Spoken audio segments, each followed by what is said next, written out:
Ühiskonna ja majanduse arengu kirjeldamiseks kasutatakse palju erinevaid arvandmeid ehk statistikat. Oskus statistikat kasutada võimaldab teha õigeid otsuseid nii riigil, ettevõttel kui üksikisikul. Üks enim jälgitavam statistika on palgastatistika, sest keskmise palga suurus ja selle muutumine pakub huvi kõigile. Aritmeetilisel keskmisel on üks võlu, mille pärast seda armastatakse.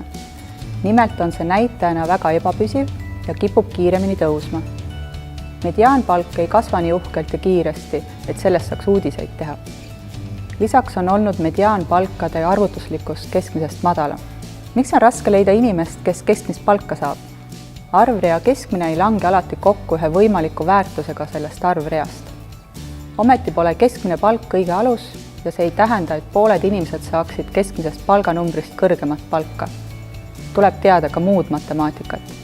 Näiteks Eesti Statistikaameti andmete analüüsist on selgunud, et ligi 65% palgatöötajatest saab keskmist brutopalka või sellest vähem.